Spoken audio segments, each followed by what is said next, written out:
under God, indivisible, with liberty and justice for all. Father, we ask you to guide and grant us wisdom and understanding. Make us ever mindful of our responsibilities to serve those who have entrusted us with their confidence to govern and serve this country. We ask this in your name. Amen. Amen. Freeholder Arter. Present. Freeholder Belgard. Here. Freeholder Ford. Present. And Freeholder Director Donner. Present.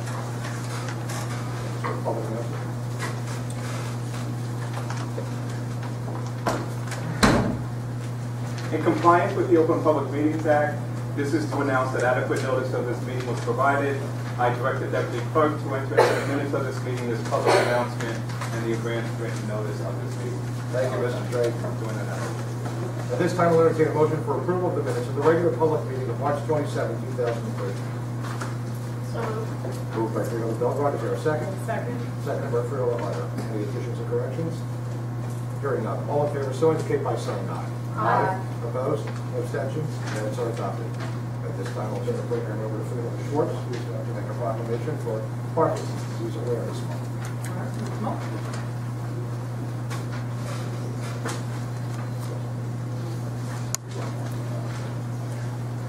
This is a special proclamation. Commissioner Paul, you guys want to come up too? Stu? Stu, come on, guys.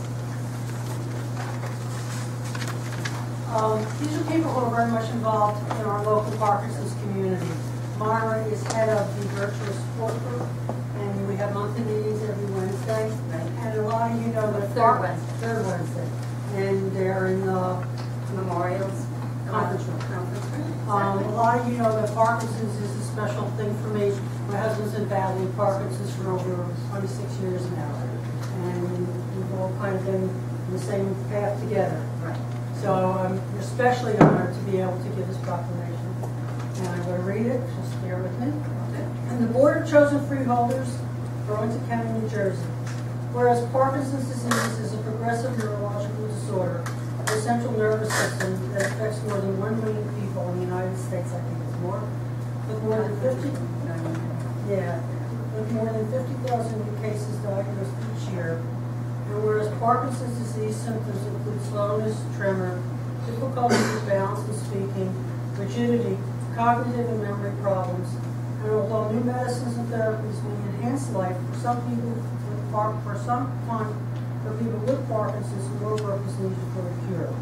And whereas Burlington County recognizes the efforts of the New Jersey chapter of the American Parkinson's Disease Association to raise funds, promote awareness, and find a cure for Parkinson's disease, thereby improving the quality of life for those living with the disease. Whereas the world, the nation, and Burlington County, New Jersey observe April as Parkinson's Disease Awareness Month to recognize the need for more research and help in dealing with the devastating effects of Parkinson's disease. Now therefore, be it resolved that the Board of Chosen Freeholders of the County of Burlington, in recognition of the indispensable services of the American Parkinson's Disease Association to the residents of Burlington County, is hereby proclaim April as Parkinson's Disease Awareness Month. And I'm proud to present this to you all.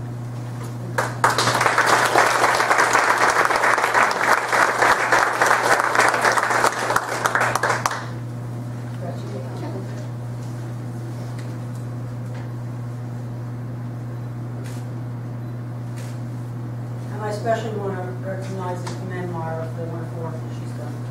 Thank you. And I don't know, would you like to say a few words? Well, I want to thank you for giving us this time. I passed you all brains to remind you of the idea.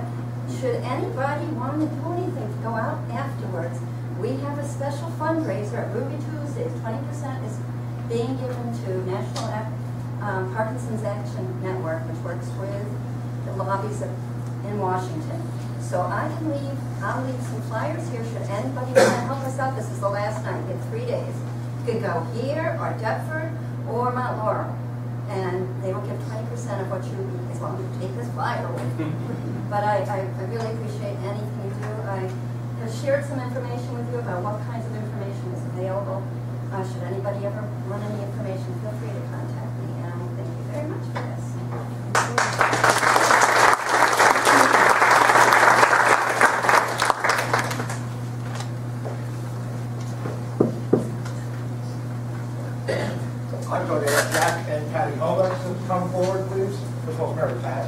Brian. Thank you. Here's a street sign.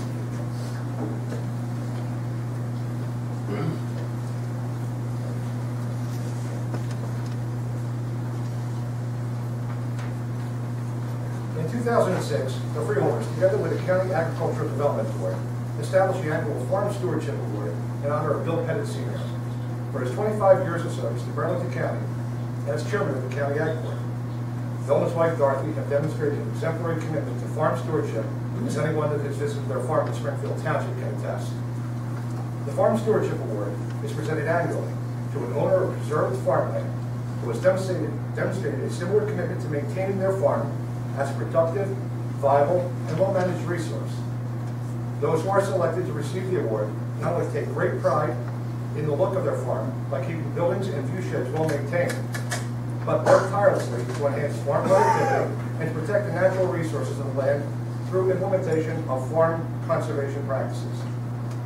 Tonight we are pleased to present the Farm Stewardship Award to Jack and Patricia Homa, the owners of the 91-acre preserved farm located on Wall Road, Chesterfield. The Homas have owned the farm for over 30 years, correct? And are currently producing hay and grain. If you take a look, everyone, here's a picture of the farm. We'll have to turn around now. Jack and Patricia and their daughter Catherine with Governor Kane in 1989. That's pictured at the bottom. And the reason that's important, the Homas were the first participants in the county farmland preservation program. First. Then Governor Kane came to Chesterfield to present a check for the state cost share. The first time funds were used by a county to purchase a development easement by the landowner, or directly from the landowner.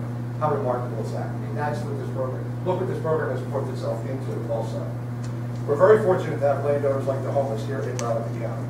The Homas chose to preserve their farm at a time when development pressure was intense. Let's think about it. It was 1999, a great deal of development pressure. As a result of their efforts, we can all enjoy views such as this for generations to come. I'd also like to take an aside here and thank Mr. Homa. Everybody been out to the fairgrounds, you've seen the tractor that we have above the sign out there. Mr. Homa has been kind enough to dedicate his time to restoring that tractor. It's no small undertaking also. And he's also going to restore the plow. Oh, you are going to do the plow? I hope you let me result that. Okay, we're in the plow now. Spring came early, I didn't get it done yet. Exactly. So on behalf of my colleagues on the Freeholder Board and the County Agricultural Development Board, it is my pleasure presenting with this street sign. But basically this award recognizing your stewardship of the farms of Burlington County. Congratulations.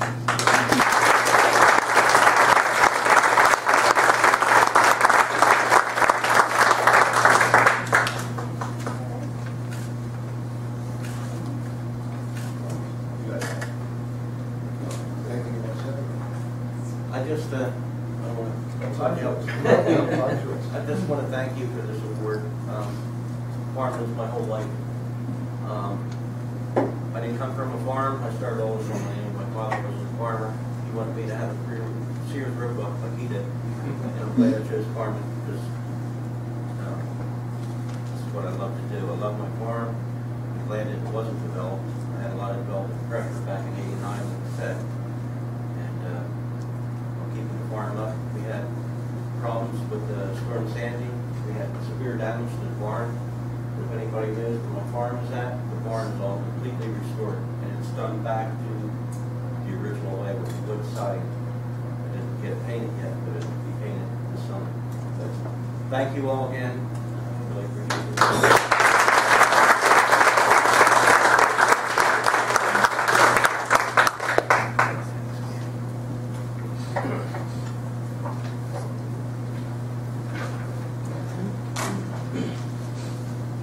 One of the programs that we enacted earlier this year was the concept of on a fairly regular basis to have department heads come in and update the board, but more importantly, update the public with the different types of programs that they have and processes they have. And I can think of no better person to come in than Walt Tate from our Department of Human Services, but specifically our Department of Veterans and Military Affairs. So with this, Walt.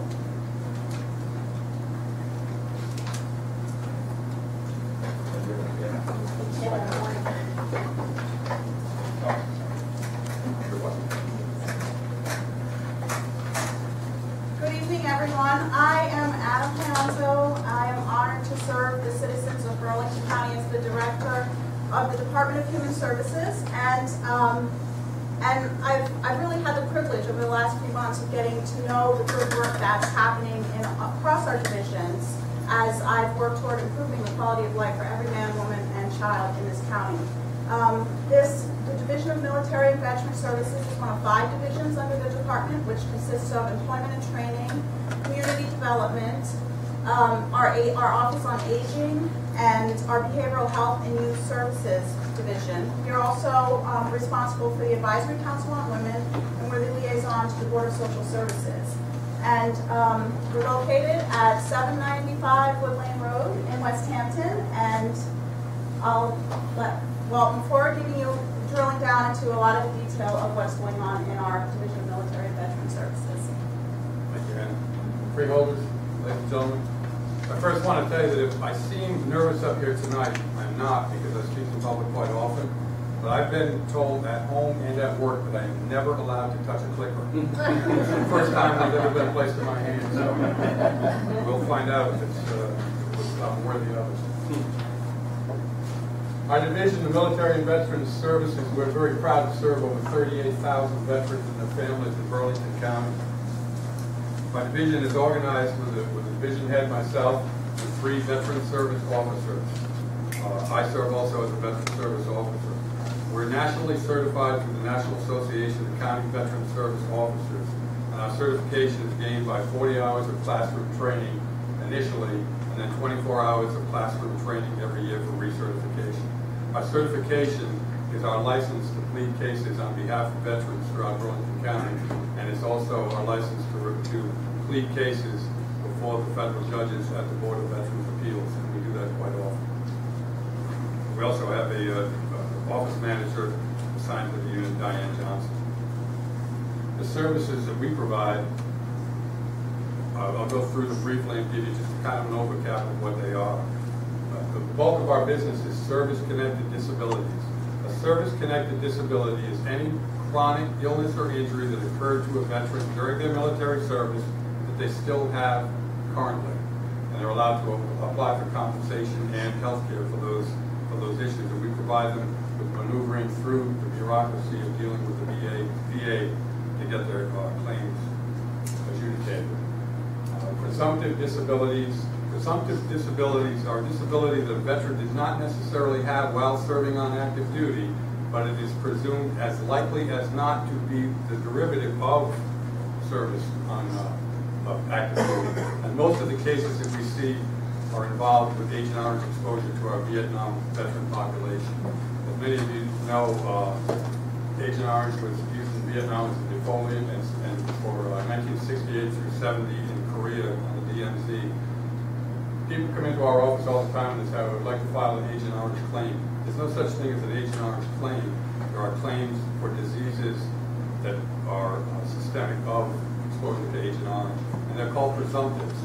The only thing a veteran has to prove is I served in the zone, feet on the ground zone, and I have a current diagnosis. And the VA will then adjudicate their claim and decide what's the appropriate amount of money to award them monthly.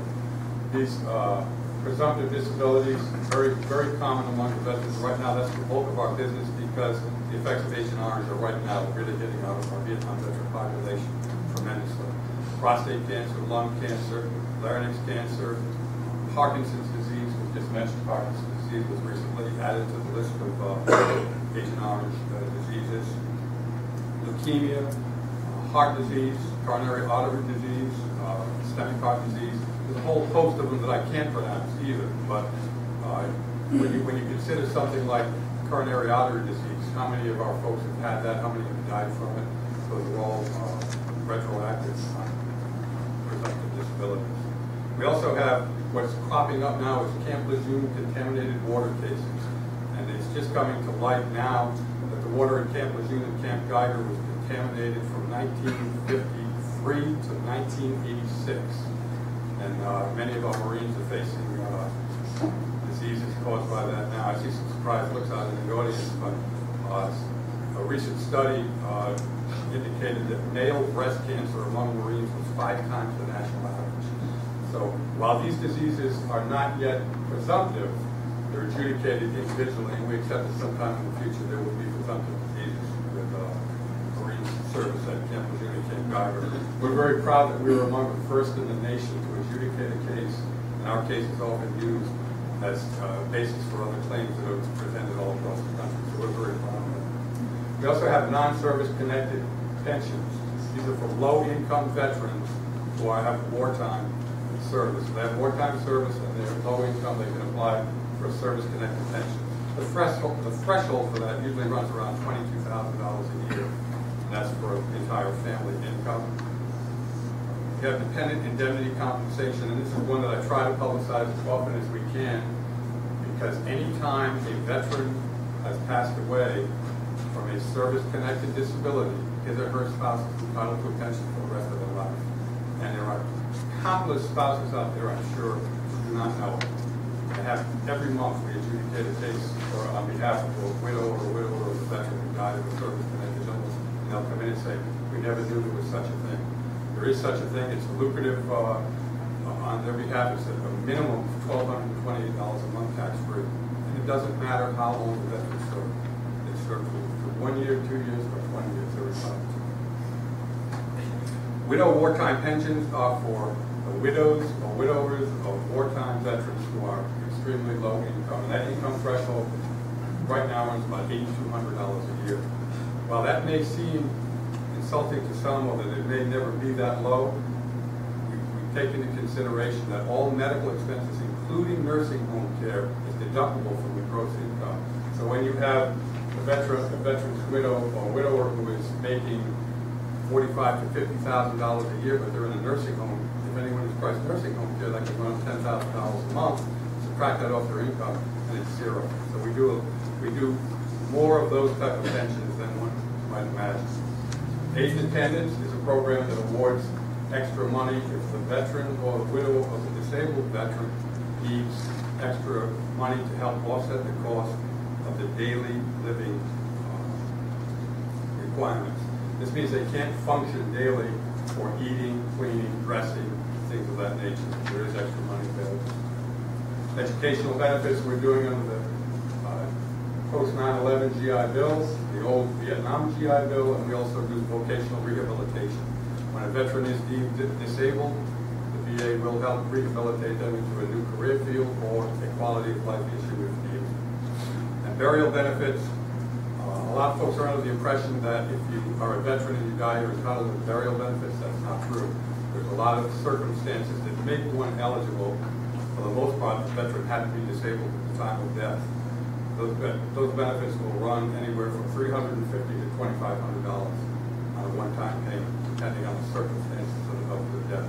So we have folks come to our office, and whenever there is a death of a veteran, we always try to send a card to the surviving spouse and say, come in and just have a conversation with us and see whether you might be eligible or not. A lot of times they're not, but many times they're eligible for benefits if they never do their own time. We also assist with veterans' health care applications. We assist with them. That's not part of our official function, but we do it just because of our vicinity to the VA clinic at Fort Dix. We can just have the veteran fill out the application in our office, and we can carry it over to the clinic every week for them to get those folks' health care that need. As I mentioned earlier, we present cases to the Board of Veterans Appeals. That's the top appeal authority for cases when veterans feel that their case should have been adjudicated and it wasn't. And we'll run them through the appeal process. It takes about 2 years to get in front of the Board of Veterans Appeals. The Board of Veterans Appeals has a circuit of traveling judges, and they come to Philadelphia at least every 6 months. They usually adjudicate between 100 and 150 cases when they come. And they're there for a week, and we'll go over and adjudicate the cases that we have. Normally, we'll do 2 to 3 cases every 6 months in front of the board. We also maintain over 96 cemeteries throughout Burlington County. We provide the flag holders and the flags for every veteran's grave in Burlington County. We do this through a seasonal worker. He starts in April, and we have every flag up by Memorial Day each year. And he goes out in October and places them back up again. Anytime you're going through the cemetery and you see a flag with a black tip on it, you know it's placed there by Burlington County. He also maintains the grave sites of unkept veterans' graves. He'll travel all the cemeteries, and if the grave is overgrown, it's a veteran's grave, he'll cut the grass off and clean it up and make it look respectful. We're very proud of that program. We don't provide, but we accommodate PTSD counseling by the Trenton Philadelphia Veterans Center in our office 2 days a week and 2 evenings a week. We have individual and group counseling for post-traumatic stress disorder. We provide transportation to the VA Regional Hospital in Philadelphia 4 days a week. And we also provide an annual medal ceremony. We usually try to do that in conjunction with Veterans Day. I didn't put it on our slide. I forgot all about it until I was standing here, but on May 30th, we'll do our Memorial Day ceremony at the Burlington County Veterans Memorial. And Freeholder Donnelly actually recommended to us about 4 years ago. He felt that, and I totally agree with him, he felt that Veterans Day was being lost by folks who think it's the beginning of summer and a day at the shore at the barbecue. And he wanted to put emphasis on Veterans Day, so we do the ceremony actually on Veterans Day every year. And it's growing every year, and we hope to see a big crowd of folks, and I invite everyone to get out there. It's done at the Burlington County Veterans Memorial on Old York Road in Burlington Township, and it starts at 11 o'clock sharp. We're proud to have anybody who would like to do this. We do a lot of things, but we also look for results for our veterans. That's the results that we had in 2012. Service-connected disabilities. These are new claims that we filed and were actually awarded throughout the year. Over $16 million in compensation claims. The non-service-connected disabilities. The dependent indemnity, that's to the widows of veterans who died of service-connected illnesses, almost $1 million. And $500,000 in education benefits. Our total in new claims was $6 million over last year's total at $18,329,871. We're extremely proud of that number. And you know, I tell you, when I look at the disabilities of veterans and I see the veterans coming in, I wish that number was zero. I wish they weren't going through what they are, but if they are, we want to ensure that they get everything they're entitled to. The number can be confusing on the bottom. Annual VA expenditures in Burlington County. That's not just 2012. This is the cumulative total of money that the VA pays for veterans in Burlington County every year. $157 million comes into the county through the Department of Veterans Affairs. That includes all the adjudicated claims, educational benefits, and health benefits. So it's a phenomenal number that comes into our county. I failed to brag there at the bottom, but we are always in the can I click back on that? Wow. The things you learn. We are consistently among the best in the state. We're always in the top 3 offices in the entire state. And for our veterans population, it's a phenomenal thing to have happened. We're extremely proud of that. We haven't seen the results in 2012 to know exactly where our school is. In conclusion, we are extremely proud to serve and we're privileged to serve the community of veterans. And we thank the Freeholder Board for their continued support to our office and the veterans of Burlington County and their families. And I will tell you that as every department has, we have cut our budget this year as we have in previous years, but we have never reduced the program, we have never denied a veteran service, and we have never cut staff. And there's not been one time when I have ever asked the Freeholder Board for something from the veterans of Burlington County when they didn't overwhelmingly respond yes. And I appreciate that support that we receive from you, and I know that the veterans of our community also. That concludes my briefing. If anybody has any questions, I'd be happy to. And there are no questions. Thank you very much. Can I just say we have a number of veterans in the audience? Do they want to stand or raise their hands to recognize?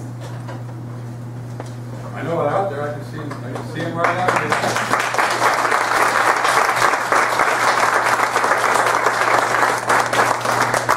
Thank you very much.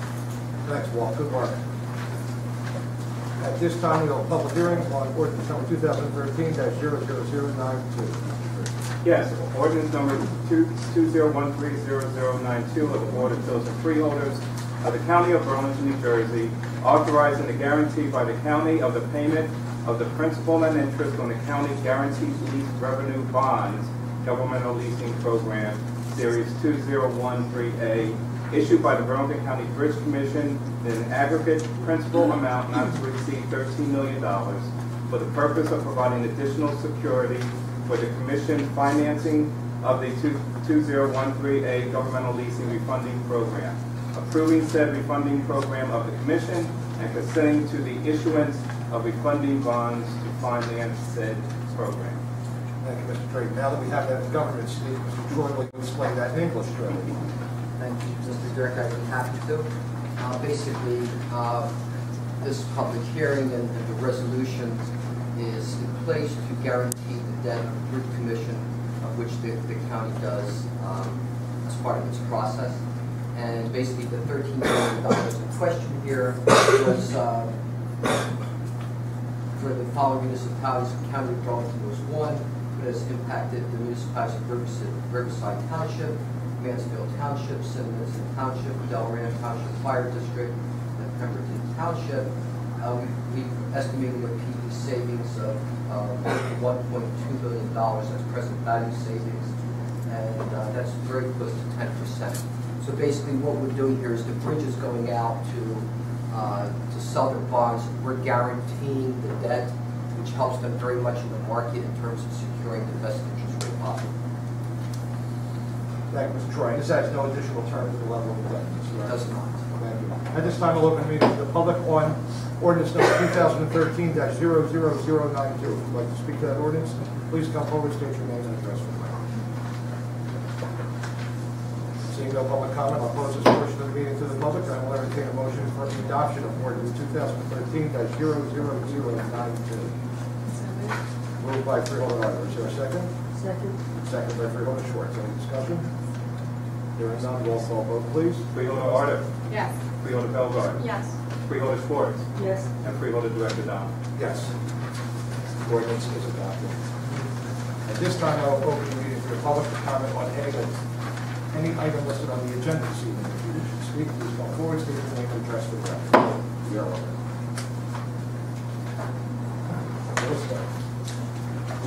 Freeholder of Burlington County. I have several comments. First one, clarify number 25 for me.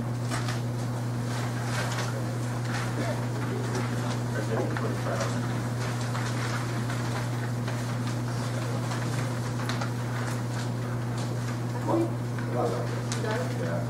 What this is, it's going out to bid for hazardous waste. So we have hazardous waste over the highway department, which could be something such as antifreeze or even engine oil that can't be recycled.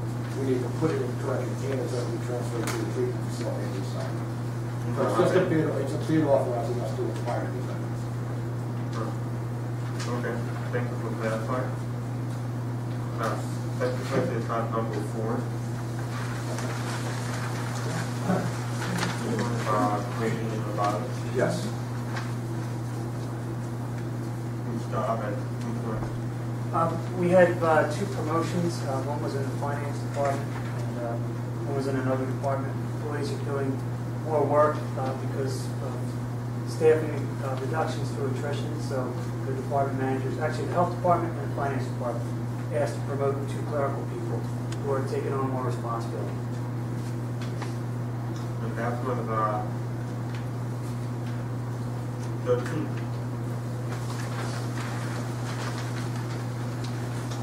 This is part of the U.S. Department of Housing and Urban Development Block Grant Program, and it's administered through our Human Services Division of Community Development, and this is for an emergency water heater or emergency heater replacement.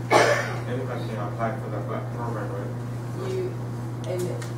There are certain requirements, and you can apply and see what happens to the And you have to be Burlington County resident, right? Yes, and we do also have the income qualify as well. By standard income? I would imagine it's based on the number of individuals within the household and the individual household. Okay. Thank you. Thank you. Any further public comment on the agenda items? Yes, ma'am.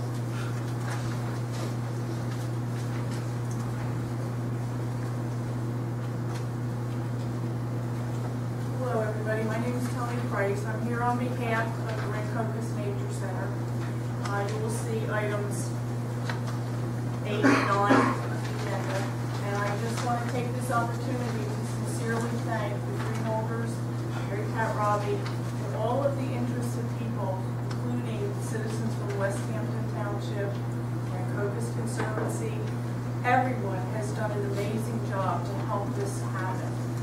In late December, New Jersey Audubon, we were told at the center that it would have to close. 3 weeks warning, no discussion or anything else. An interested group of people got together, including myself, to try to do something about this. And we were grasping at straws because we had no money, we had no real idea of what needed to be done, and we just knew that it was an important thing that needed to be saved. This center lies in an area where suburban sprawl has crept up around it, and the thought of kids having and adults having no place to go in this immediate area was just something we couldn't deal with. So, you know, all the details are being worked on as we speak. Everyone's doing their part, and it's just been a terrific experience. And I just hope you know how much we appreciate all the work you guys did for us, everyone. I can't thank you enough. Appreciate it. Thank you. Any further public comment on agenda items? Yes, ma'am.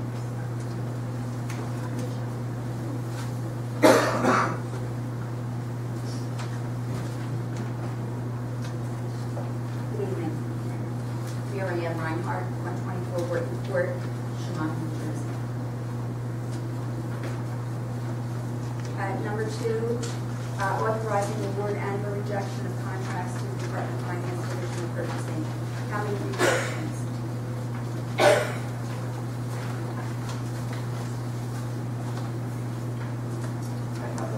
Thank you. There were one reject and there was one accept. And the reject? The reject was for crushed stone aggregate trail material for parks. And even though we did send out bids, we did not get a response, so we're going to go back on our street now. Okay, so you didn't get any response? We did not get a response. And the awarded?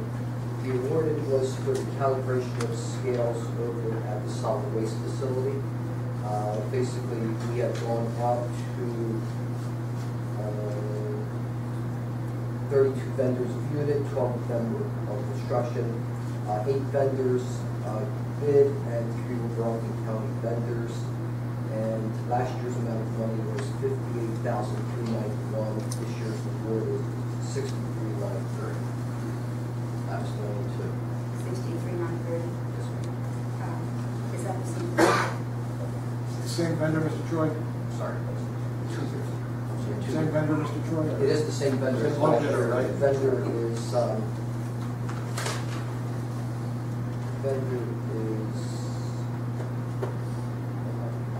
Advanced Scale. Thank you for that. On number 3, the transfer of the Office of Consumer Affairs from the Department of Human Services to the Health Department, Division of Weights and Measures. Director, can you give me an explanation as to why it's believed that it should be transferred to the? If it's better logistically, Dan, I'll let you speak to it, but it's better logistically. Yeah, we initially, when we created the Department of Human Services, we split the Division of Weights and Measures and Consumer Affairs and sent Weights and Measures over to the Health Department. And after we had a period of time to evaluate whether we could fit Consumer Affairs into Human Services, it made more sense to keep it connected with Weights and Measures under the direction of Joe Threston, who has experience in both shops. So you're transferring it back to where it originally was? We're Okay. co-joining, yep. Positions created while she's approved by the Personnel Committee, spoke to that, number 4. And what I see about this kind of a move, and I've expressed this before in the past, that the county has a no hiring and no raise, right, at this point in time. We just awarded a CWA contract for the majority of our workforce, including our raise. No, I'm speaking about in these departments here. These people could be represented Okay. because they were promoted. But the thing is, what's happening is, I see that because you say they have mortal workload, so the way that you can get around giving them more money is you elevate them to another level or another position. Is that correct? The reality of it is, if we had a civil service desk on it, we would have not complied, correct? Correct. So I think it would be beneficial to study the entirety of the issue. We have to comply with civil service statutes these folks could be represented or unrepresented. They were promoted. 2 title changes, 1 title up for each individual. Correct. When it comes to public comment, I'll give you an example as to why I'm questioning this. Number 7, the Willingboro Rotary Club for lease of an approximately 1-acre parcel within the Kennington Park for the purpose of constructing, operating, and maintaining a specialty design baseball field for use by disabled children for a term of 19 years, which I find is a credible thing to do. So this is a brand new venture that they're taking on, and they're taking on the expense of the team and everything else. Is that correct? No, Miracle League is a national organization that the Rotary has partnered with. They take on the expense of fundraising for construction of the field. They will not, in fact, build the field themselves unless they get some, volunteer help. But largely, this field is constructed by a vendor after the fundraising efforts are completed. This is an absolute home run for this county. It's a home run for the Willingboro Rotary. They've been completely engaged with this. We were pretty excited to be able to do this due to the proximity of roadways, the proximity of light rail. It's a home run. Okay, and I'm in agreement with that. Good. But I'm just wondering what else is the county sponsoring as far as, are they financing or are they just leasing an approximate 1 acre and leasing to the tune of what? Is it $1? It's probably $1. Yeah, it's $1. $1. And any other contributions, because I know you said they're working off of fundraising. Fundraising, yeah. They'll be doing some fundraising. So the county has no vested interest financially. Just the underlying land. Authorization to file and accept the special use permit issued by the State of New Jersey Division of Parks and Forests throughout Burlington County for 30 acres of land within the grant for the state park that was formerly leased by the Audubon Society. I want to commend the freeholders and all those people that got involved in this venture and successfully keep it active.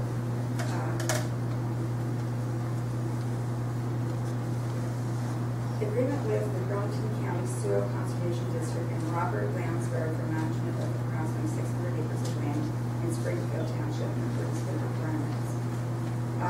In the amount of $25,070 per year for a 6-year period. Now, how do you arrive at awarding this management? Is it done by a bid or how do you do it? Go ahead, Mary. The law allows us to contract directly with another state agency, which is the Burlington County Soil Conservation District. They, in turn, partner with area farmers to perform services on land owned by the county. In this case, we're naming the farmer, Mr. Lounsbury. He owns adjacent land and has performed work for us at the South Farm site in the past.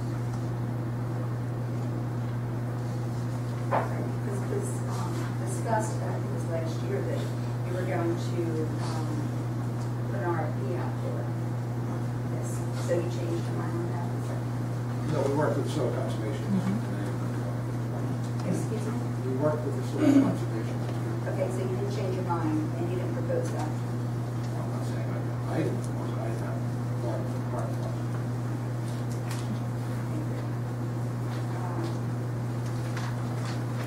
Number 11, the existing video teleconferencing system not to exceed $166,770. That is for the county court facilities, and that is to upgrade our video conferencing system that allows inmates who are being held up on bail to be able to appear in municipal courts via television access. And currently, the system we're using is no longer supported. You can't get parts for it. And we're partnering with the county courts facilities to upgrade to this system. Okay, so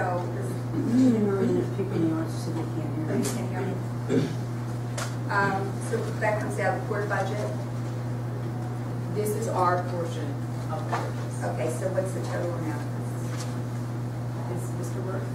For the video system, what we're doing is we're actually upgrading both the audio and the video system. The video system total now is $160,000.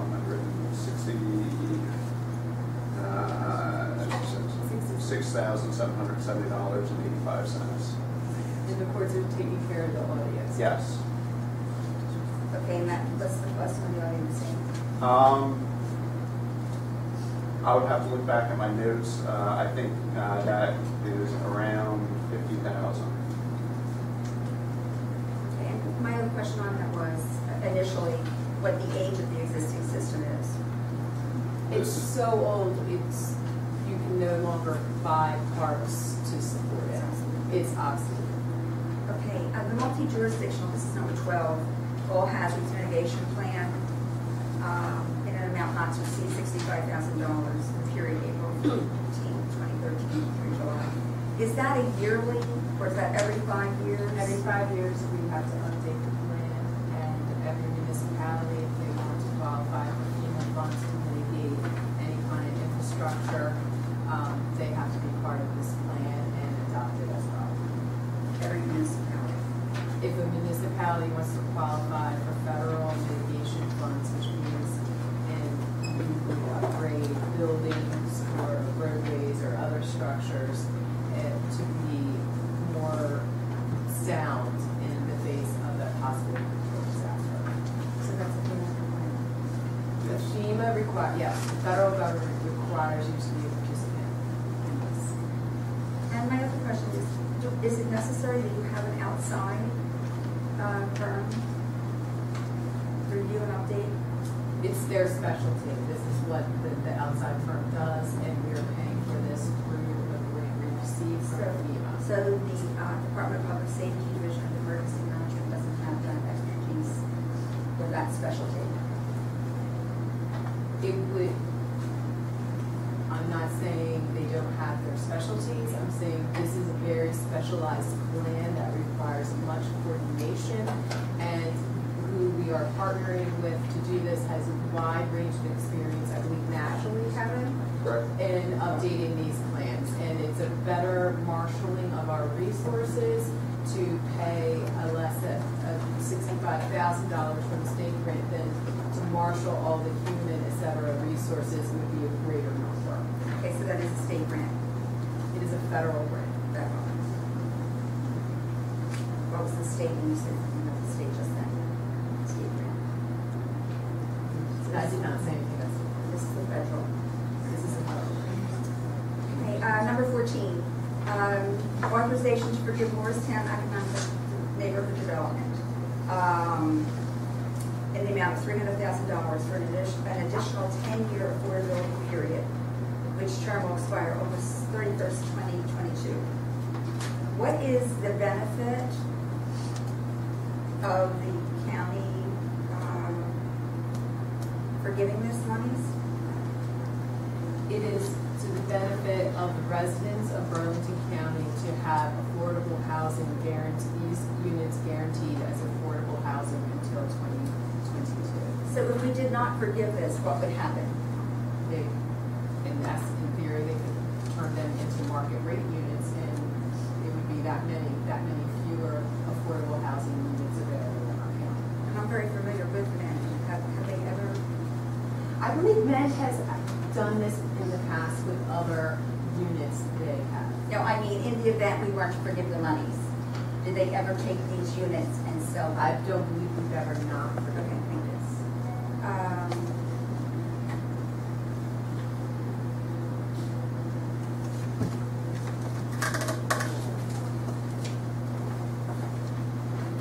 Number 17, on the easement of acquisition of a portion of JFK Way over the North Creek between Charleston Road, owned by Willowbrook Township for an amount of $1 for the replacement of County Bridge for the Department of Works Division. Did we ever have an easement there, or did we have to get an easement? No, that's why we each need time? to acquire it. We never had an easement. We don't have this easement, that's why we need to acquire it.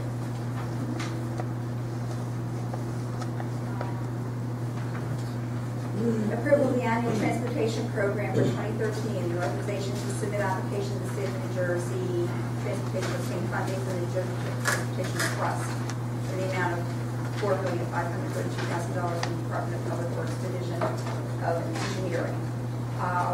Which projects are we speaking about? This will be the highway overlay program for next year. It's 17 county roads, roughly 13.9 mile, or 21 miles, 13.9 miles of county highway. The wonderful thing about this, now I can get up on my soapbox, is the fact that this $4.5 million is applied to the county of Burlington in advance. So we don't have to go out to a level of indebtedness to do this road work. We're one of only 2 counties in the state that are afforded this opportunity. And that's because we do a nice job of moving the money. Once that money is afforded to us, we develop a road program. We get the road program out in the street. We get 17, 21, 13 miles of county highway paved. And the taxpayer wins because we don't keep bonding debt to do this. Okay, so you said that will be done in 2014? This money is for 2014. And you'll receive it when? As soon as we authorize this resolution this evening, assuming the board is so So you can inclined get it to in do, I'm not 2013. done speaking. Assuming the board is so inclined to do so. So you can get it in 2013. Yes.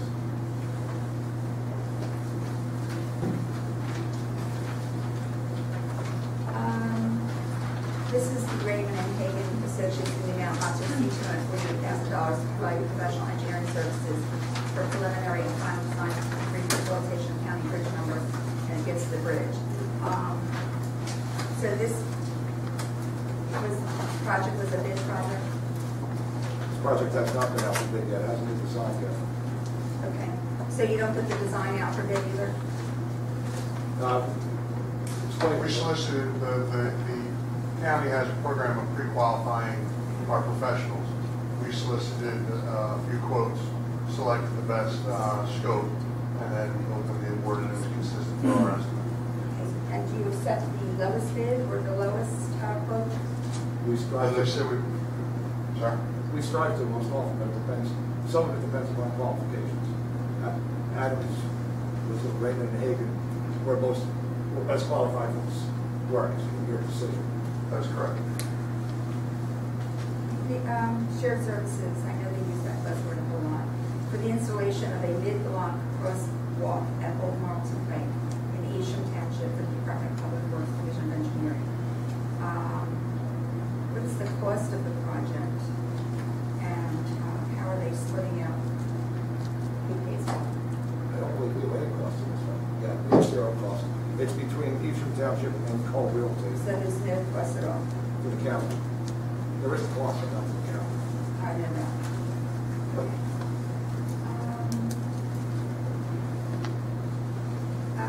To proceed with an easement acquisition for block 824, this is number 22 in Pemberton Township, owned by Joe Milton, in amount not to exceed $770 for the purpose of road widening.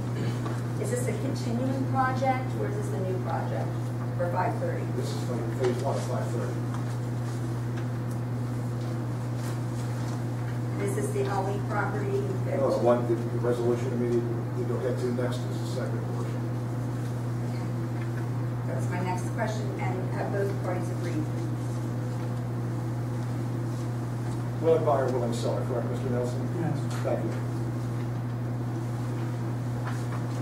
Okay, do you want to explain that willing buyer, willing seller? We're the willing buyer, and they are a willing seller, therefore we've come to an agreement on an amount for an easement. Wastewater and stormwater, number 24, transportation, Burlington County Resource Recovery Complex, for the Resource Recovery Complex for Department of Solid Waste. Can you explain to me what that service is? The landfill, the size of ours, accumulates a fair amount of stormwater due to runoff and wastewater as well generated on site. We do not have a treatment plant at the Mansfield complex, therefore we transport the wastewater and stormwater to other facilities, some local, some not so local, to be treated and put back in the stream. So who would be those vendors? Would they be any names, or? I don't know, we haven't bid it yet, we're going out to bid. Number 25, I have a question, and has Ms. Jones given an answer that? Number 26, First Amendment to agreement with Manpower Inc. for contract titled Long-Term Staffing Services for the Department of Corrections, Inmate Records Unit 2011-2013, extending the contract for 1 year for the period of June 1st, 2013 through May 31st, increasing the hourly rate based by the current index rate of 1.5% for the Department of Corrections. So is this a staffing firm that you have working at the facility? Yes. So you farm that work out. You don't Yes. do it in the time.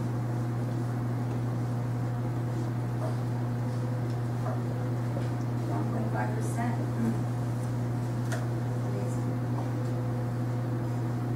Amendment to agreement with Curzon for an extension of time from April. I think it was some new work here. To December 31st, 2013, with the option to terminate in 30 days for an estimated amount of $6,000 to provide radiology services for the Department of Corrections. Was this vendor providing services as of April 1st? Yes.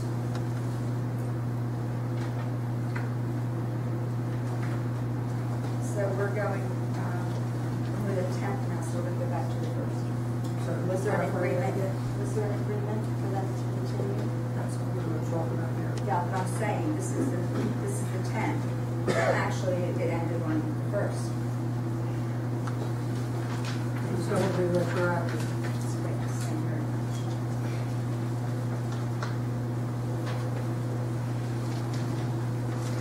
Any further public comment on agenda items? Hearing none, I'll close this portion of the meeting to the public.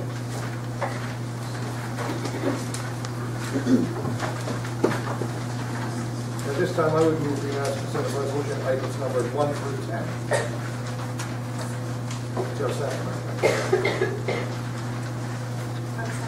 Okay. Moved by Trevor Donna, second by Freeholder. Are there any discussion? I would like to move to remove from the consent agenda numbers 1, 3, and 6. Court step. 3, 6. I'll second that. Any discussion on the removal? Hearing none, all in favor, so indicate by saying aye. Aye. Opposed? Abstentions? Okay, 1, 3, and 6 are removed. I'm going to vote the others, the balance now. Okay. Okay, so items number 2, 4, 5, 7, 8, 9, and 10 have been moved and seconded. All in favor, so indicate by saying aye. Aye. Opposed? Abstentions? Back to number 1. Thank you. So, Mr. Troy, I don't want you to be too disappointed. I don't have so many questions tonight, so I don't want to disappoint you. But on the bill list, page number 2, the second from the bottom entry there, Alimo Professional Services and Engineering. Can you tell me what those were for? Totaling about $5,667 total. Yes, Freeholder. Actually, it's two separate contracts. First one for 4322 was an intersection improvement on Mansfield Road in Mount Laurel, CR 636. You're correct. And the second is a solid waste out in Jerome's World for engineering services for annual capacity report. I'm sorry, what was it for annual? Annual capacity report. And so are both of those engineering projects completed then? Are they complete, John? No, the Mansfield project is ongoing, Okay. and Jerome will have to comment with regards to it. No, the past report contract is running.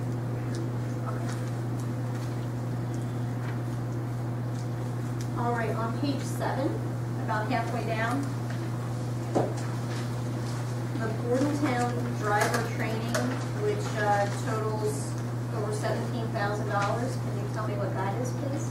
Yes, Freeholder. That is a job training out of WID, out of Kelly West shop. What, I'm sorry? It's job training out of Kelly West, where they do workforce investment board and contract with the truck drivers to provide instruction.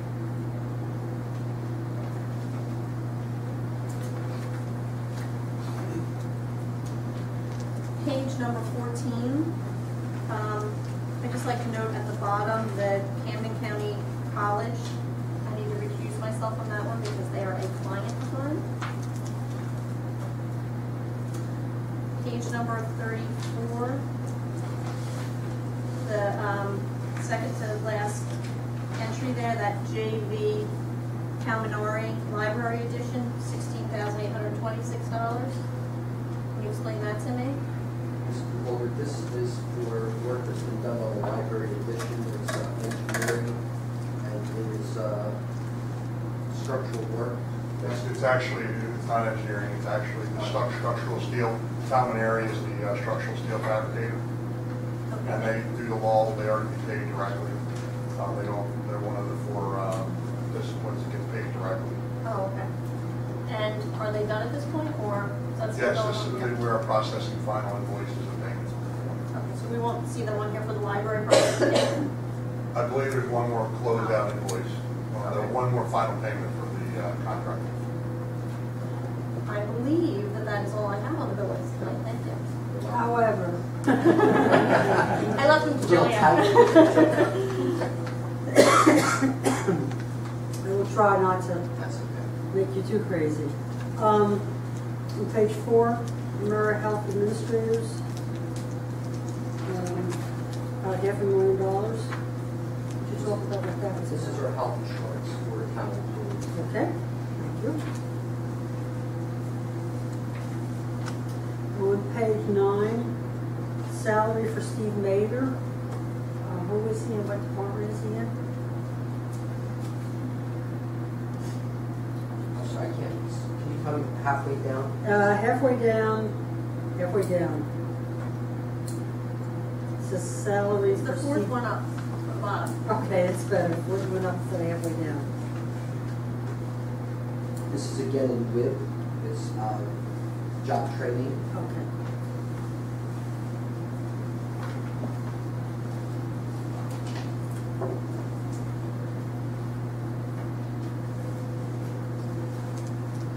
On page 19, the physician nursing psych services, the 163, is that for 1 month?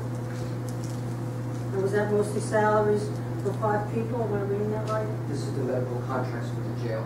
Right. So is that basically the salaries for those 5 individuals? Okay. And I also have a question which I've come up to get. Correctional dental associates, are they only doing the jail and not the juvenile? There's 2 dentists listed. This is the jail, the oral surgeon. Does he do juvie as well? No. So the other dentist does juvie? Yes. Okay, I'll get to that, thanks. Sorry, I'm trying to move this along as quick as possible here.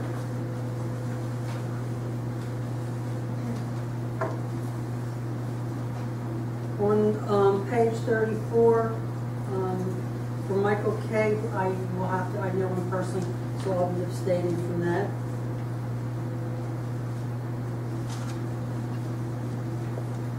And on page 41, I was intrigued by Nature Watch. Those were all donations of things. Happy to things for that. She's still there. I think they're purchasing them anyways. They are purchased. So for use by our parks naturalists when they do the programs. Okay, and they're all deceased, including the rabbit? Yeah. It says cottontail rabbit, so they're deceased. Not yet. Okay. Just curious. On page 45, the bottom item, human services, office supplies, alcohol. It's not what you think of. Although I'd be with you on that one, but it's the Is it the rock? the alcohol, the alcohol prevention training. Go ahead. It's the alcohol unit of the behavioral health and youth services It's the clean division. It's used as an anti-germal. No, it's just the alcohol unit. It's all the supplies for the unit that provides. Oh, for the alcohol unit, it's not Right, actually the alcohol substance support. abuse It's alcohol treatment. of behavioral health. Okay, Alcohol unit. it's that unit, all right. Also on page 51, Parker McKay, it says services rendered. What was the nature of the services? Basically, this had to do with the bond anticipation. With the what? Sorry. This had to do with one of our bonding refunds. This had to do with bill call reimbursements and professional services. It actually had to do with my office, where we were getting set up to do one of the refunds. And they were providing services in terms of counseling and counsel advice. Okay, and lastly, on page 70, I noticed that there are a number of items from different departments that seem to be wrapped into, under the freeholder budget. WIC, emergency management, solid waste. I was wondering why those items are under the freeholder budget and not under the budget of those individual departments.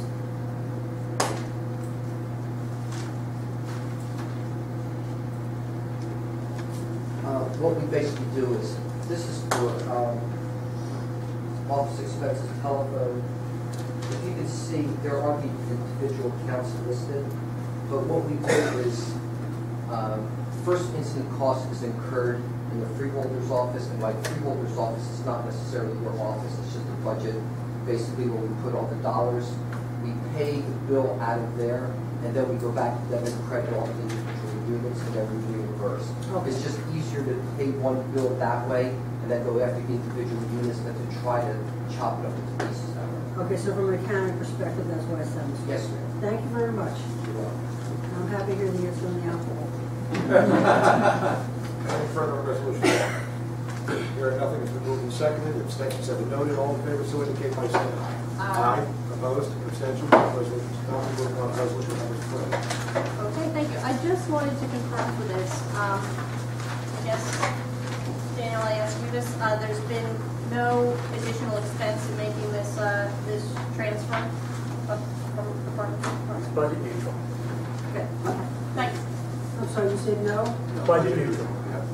Because originally when we had talked, I had a meeting, we had mentioned that with this result of this transfer, that we were going to lose a position. Go down a position when the weights and measures people. Was that the We're original? leaving one position in human services, but we're not creating any new position. No, but I thought we were going to go down one. We already have. We've gone down several. Okay. Anything further on number 3? This has been moved and seconded. All in favor, so indicate by saying aye. Aye. Opposed? Abstentions? Resolution is adopted. On to number 6. Okay. I don't actually know who I asked about this for clarification, but I know at our last meeting on March 27th, we had approved agenda item number 28, which was for dental and oral surgeon services. I think, from what I heard with the bill list, perhaps this is different because it's for the juvenile detention JDC. center? Okay, so is that's the difference? Give JDC the other stuff's in the jail. Okay. All right, and just to clarify, is this proposed resolution like the one on March 27th, just buying us some extra time as we wrap things together for one service provider for all of these services? Is that correct? Yes, ma'am. Okay. Great, thanks. Hearing nothing further on number 6, it's been moved and seconded. All in favor, so indicate by saying aye. Aye. Opposed? Abstentions? Abstained. Thank you. Motion's been adopted. Freeholder. This time I'd like to move for unanimous consent on items 11 through 16. Thank you. Is there a second? Second. Moved by Freeholder Harder, second by Freeholder Bellegarde. Any discussion?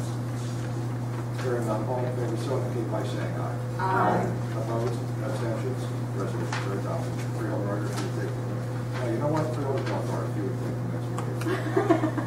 I don't know if anybody has questions on Mr. Howard's resolutions, but okay. So I will move for unanimous consent resolutions 17 through, yeah, I already messed it up. 17 through 25. Thank you. Is there a second? Second. Moved by Freeholder Bellegarde, second by Freeholder Harder. Any discussion? Hearing none, all in favor, so indicate by saying aye. Aye. Opposed? Abstentions? Resolutions are adopted. Freeholder Schwartz. Proposing, move for resolutions 26 and 27 for unanimous consent. Thank you. Is there a second? Second. Moved by Freeholder Schwartz, second by Freeholder Harder. Any discussion? Yes. I would like to discuss both of them, so I don't know if we need to. Just lay them like they are. Yeah, okay. You ready?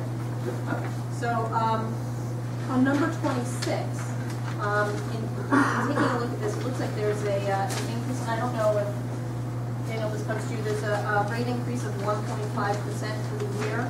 Yeah. Why is that? It's, when we put it out to bid, the process we used in purchasing enabled us to do two years with 2 one-year extensions. And as I understand it, and the treasurer can correct me if I'm wrong, but when you go out through that process any extensions are tied to an index rate, and the index rate happened to be 1.5% to renew. And why are we outsourcing this service? This particular service we're outsourcing because we historically had problems keeping the position staffed when we ran it, and when we decided to outsource, we're anticipating saving somewhere between 25 to 35%. We end up saving over 50. So we were able to outsource, actually improve the quality of service, and we save money at the same time. So let me just say that I understand that we need this service, but I do have a concern with the rate increase of 1.5% when we have other county employees that have been working for many years now without any rate increase at all, and where, from what I'm hearing, there's difficulty even in negotiating contracts. So I think that, you know, if we're able to do this here, we need to extend this into other areas of public service and make sure that we're fairly negotiating contracts with people that actually are our employees, not just people that are being outsourced. That's all I have for 26. Yeah, I just wanted clarification on this. This seemed to be sort of like some of the items, I think, like along the lines of what 25, 26, 27 on our March 27th agenda that we passed. So I was just wondering why this is different. It seems that maybe it's because it's for radiology services, and I don't know if we just missed that last time. I know, again, this is with extending these contracts, and correct me if I'm wrong, Gordon, but extending these contracts so that we can bundle them all together, hopefully, right? Yes, ma'am. And okay. We actually didn't miss it. Oh. We was a little late in time in getting it together to put out, but we knew that we had to place those on this agenda, but it's the exact same thing that we was doing 2 weeks ago. Okay, so again, it's just seeking the extensions so we can put out these RFPs to sort of bundle these services together, Yes, right? ma'am. Okay. Yes, ma'am. Very good, thank you. I just want to clarify that, just for those of you who might not know what some of these terms mean. Basically, what we're trying to do is have one provider under one umbrella provide multiple services, so we don't have one company doing radiology, another one doing dentistry, another one doing psychiatry. And we think also that way we'll have a much more efficient system at the end. We are presently putting together, I don't know if Mark's here, Mark Prass has been working with the warden to put together what's called an RFP, which is a request for proposals. It'll go out to a number of healthcare providers across the United States for them to bid so that we can get the best possible program at the most efficient price for the people who are in our prisons. Anything else, Warden? Did a great job. Thank you. Anything further on 26 and 27? Hearing nothing, leave the move to second. All in favor, so indicate by saying aye. Aye. Opposed? Abstentions? Motions are adopted. Nomination election of library commission. Thank you, Mr. Director. At this time, I'd like to nominate Mr. Ralph Schramm for the open 5-year term on the Library Commission. Thank you. Are there any other nominations? Hearing none, I'll close the nominations. Please vote by name. Freeholder Arden. Ralph Schramm. Freeholder Belbar. Ralph Schramm. Freeholder Schwartz. Ralph Schramm. And Freeholder Director Dunn. Ralph Schramm. Thank you. This time we'll go to questions from the press. Danielle? I just have one question. It's not on the agenda item, but I just wondered if the county has scheduled a meeting with Medford Township Council or any other representatives about the library, the branch library there. Oh, we will be sending out an official reply that you and the mayors and everyone else will be CC'd on. But as of right now, there's no. As of right now, there is no schedule. Thank you. That's it? That's it. Thank you. And just one more thing, if the public, anyone wishes to speak, they come forward, state your name and address for the record. Mr. Morales. Zero.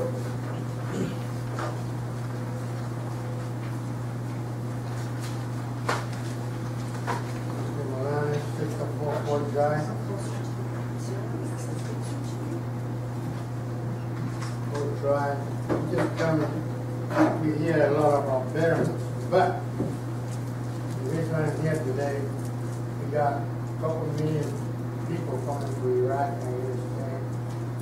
And I wonder what the county doing to help these people. jobs. And we're using to have the academy train to our people to be police officers. I just wondered if we can consider, we got the building, we got the academy, everything is there. If we consider to put that back on work again, then we can keep training these people.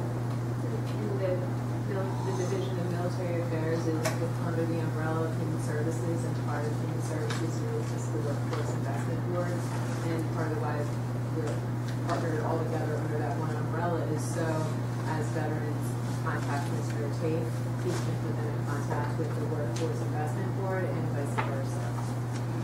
What the county doing about? We run many programs. We service about 3,800 people a year through just through one program. Again, Hyanza may be able to answer how many people overall go through the WIB. Several hundred per week, over 400 on an average week come through the workforce investment. We got billions coming back. They're not all coming back here, though. And we have, well, the majority comes to Burlington County. They come from Hawaii. A lot of people are going to settle on it. And we have a very organized infrastructure. Yes, we're partnered with the WIB, and we deal with it all the time. The numbers, we don't have millions coming back. Many of the folks that are coming back, even in the McGuire and Dix area, are reservists and guardsmen from different states, and they demob out of Fort Dix, but they're not permanently stationed here. We are ramping up and preparing for the comeback to where we're expecting. We're expecting that wave to hit us probably in a 2-year time period. Many of the folks coming back from the theater are still active duty troops, and they're not becoming veterans until their discharge is expired and then go to their present location. The VA has a national program that they're working on for replacing the veterans on a national level, and they're leading that through all the states. The reason I asked, I came back from Vietnam in 74, and I had to wait over almost 2 years to get a job. I can tell you that that's sad. I can tell you that we immediately address the veterans who walk into our office and walk into the WIB. We immediately are dealing with them. It's not the same VA that it was when you returned from Vietnam. I can absolutely assure you. I got a lot of experience about that. I understand that you do, and I would also make sure that you understand that because of the mistakes that were made with the veterans returning from Vietnam, the veterans who are returning from the current war are being treated entirely differently. And I applaud the Vietnam veterans for their diligence in bringing to the attention of everybody what happened to them so that it never happens. I hope so.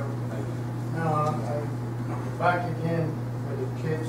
I'm asking you about the hours in the library. And when I said that day, 13 to 20, we got a lot of buildings there. We should be able to have something that we should do. Especially Thursday, Friday, Saturday, and Sunday. That's the time that people get in trouble and they end in jail. Just wondering if we can do something about that. Will, sir. We spoke on this last month. We're open until 10 o'clock in the evening. The reason I asked you that again is because I forget about mentioning the dates. And that's when the kids get in trouble. Thursday, Friday, Saturday, and Sunday. We should be able to have the building there or something that we can have something going on with that. If we spend more money to put them in jail than if we give them something that they can do. Thank you. Thank you. Any further public comment? Yes, sir.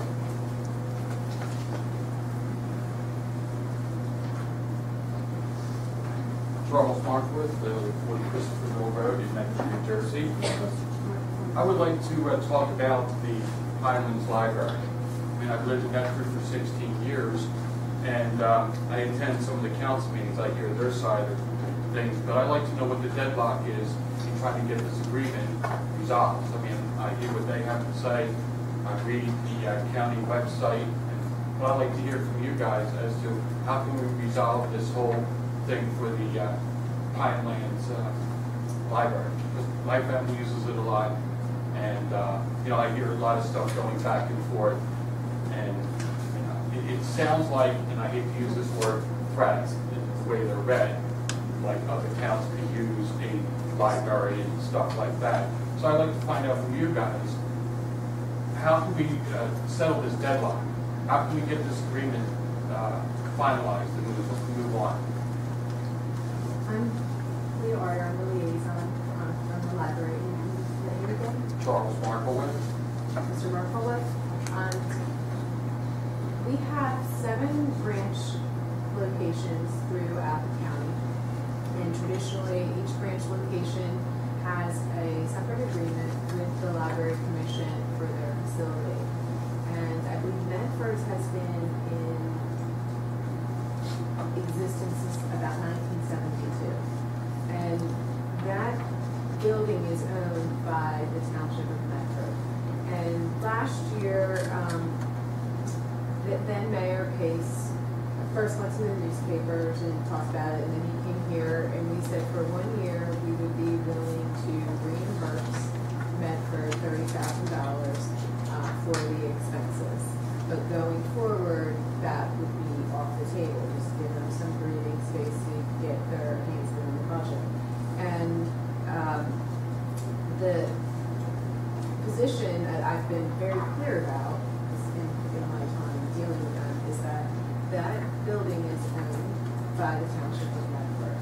And the Township of Medford needs to maintain the facility as part of the branch agreement that is in place right now, the one that continues through.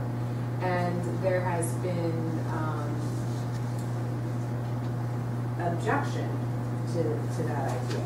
The objection to maintaining the building. Facility. Okay. And that the objection has been that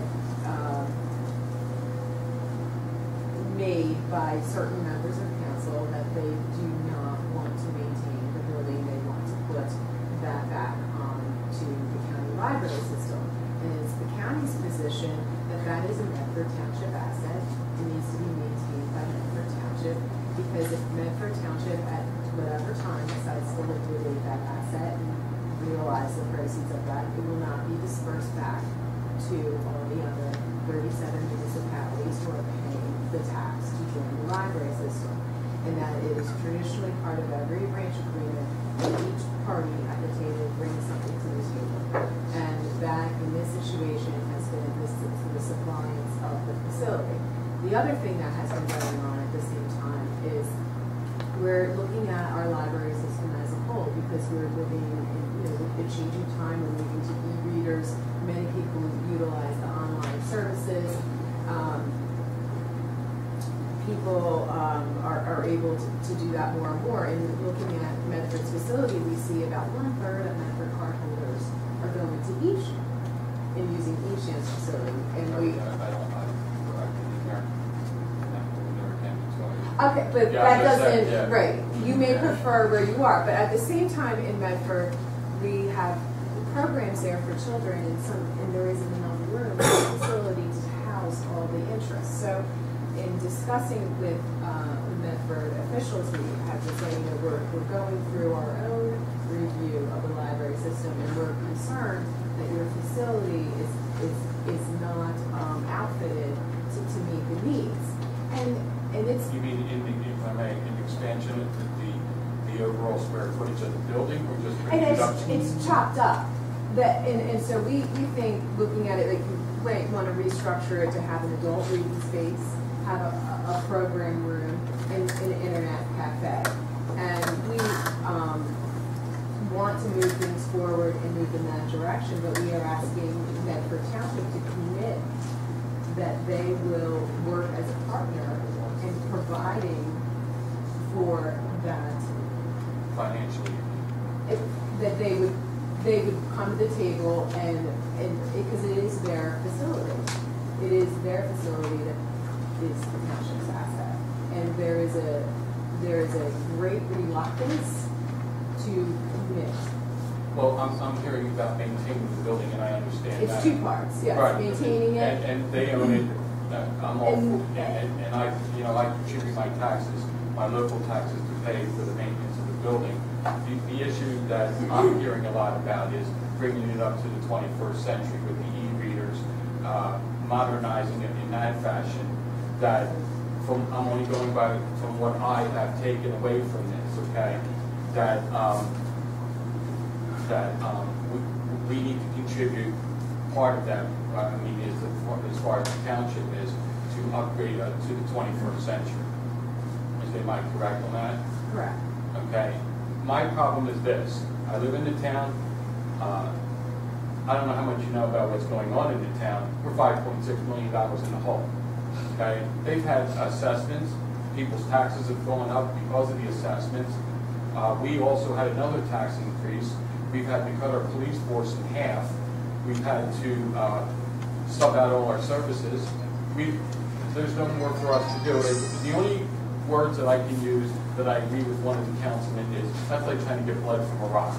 Because the only way that they're going to be able to contribute to that, I'm not talking about the maintenance part, I'm talking about bringing the library up to the 21st century, is to raise the taxes again.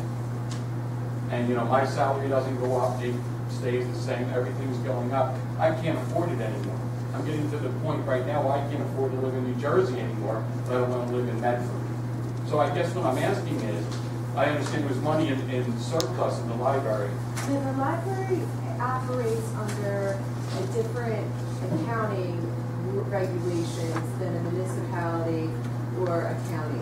In that, if the library has, under the New Jersey State Library accounting regulations, if the library has unexpended funds at the end of the fiscal year, they must take a very large percentage of that and put it towards their next year's budget. So, for instance, at the end is that statutorily? It's under the state mandated accounting regulations. So, the library, of the unexpended funds they had left over, the Library Commission was able to reserve $37,000, right in the neighborhood of $37,000. And the balance of the unexpended funds had to go towards the next year's budget. And so there is no surplus sitting somewhere. If you wanted to talk about an actual dollar amount that they're allowed to say, you can surplus at the end of 2012 is $37,000.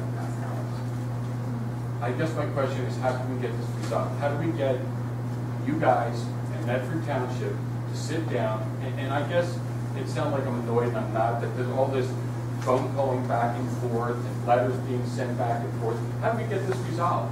I mean, part of it's their fault. They should, you know, maintain the building. But as far as bringing it up to the 21st century, you know, I've been in agreement with a lot of things, but I'm not paying any more money because I can't afford to pay any more money. And but the problem is we don't have a commitment on Part A. Well, how do we get it? I guess Let my question alone is, how do we get Part B? How do we get our elected officials on both sides to sit down and hash this out? How do we do it? I mean, the press just asked about, is there a meeting set up? Who's not? How do you get this meeting set up? Who needs to? Mayor Chakai sent me a letter. Okay. And I will be sending Mayor Chakai a letter in response and talking about setting up this meeting. Okay, because it's, you know, we use the library a lot. To me, it's in a great location. Maybe it's not big enough, but I just think that we need to update it. When the problem is, I don't know if you guys knew what we were going through, but financially we can't afford it right now, at least from my eyes. We can't afford to see trying to ask the taxpayers of Medford to pay more to try to upgrade, not maintain, but upgrade the library. I mean, I can't do it, so I just want to get this all resolved. Thank you for your time. Any further public comment?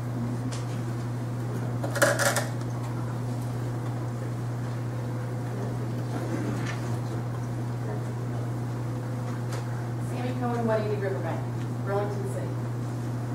I was here a few years ago, and there was a program to give the municipalities $250,000 for different purposes, and I pretty much begged you, please don't do this.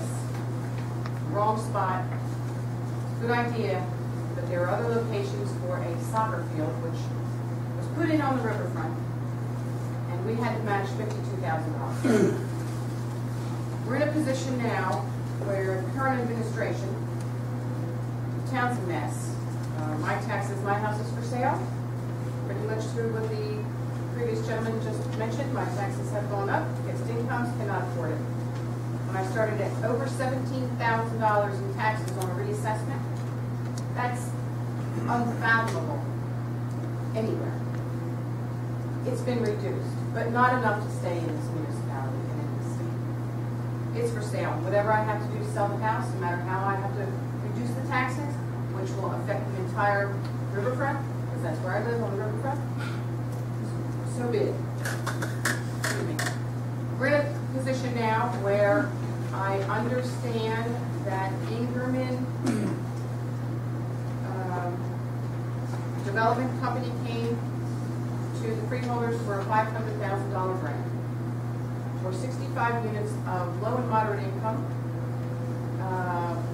to be built at our recycling center, which is right off of Williams Avenue. The resolution came up last night authorizing the methodology of required local support pursuant to the developer's agreement with the Ingerman Development Company. There were a lot of questions about this. Everything's being done in closed session. The public really doesn't know. From what I heard last night, $500,000 was awarded by the freeholders. Can you confirm that? You have to tell me what jurisdiction you're in.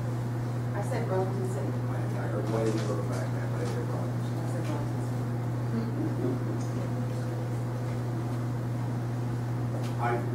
Who's here?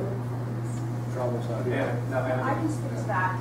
There was an initial commitment made to fund the project that the Ingerman Development Company brought forward through our Community Development Office. It's home dollars, and they were dedicated to 11 very low income units that would be part of that that overall project. It is a soft commitment, and it is contingent. It will not close until all other funding is secured. So that project, though there was an initial commitment of resources in partnership with the township, there's a contract of sale and a donation of that land from Burlington City to the Ingerman Group, that money will not be transferred, and the project we will not close with the Ingerman Group until those other resources are realized and committed from the other funding sources. So there are a number of other funders involved in the project, and it does need to get all the subsequent approvals from the city and the other funding sources. As I understood, this was the first step, and once they got past this, they came last night, and again, it was in closed session. Did I understand you to say it was very low income because what the public was told for 65 units was low and moderate income, and we are way over on low and moderate. I mean, I'm talking about redistribution of wealth, and I pay way over $10,000 now, over 13, I think it's going to adjust to, in taxes. And I have low and moderate income. And last night it was brought up that the $500,000 was for low income. It is for the low income place until the HMFA funding. There are a number of other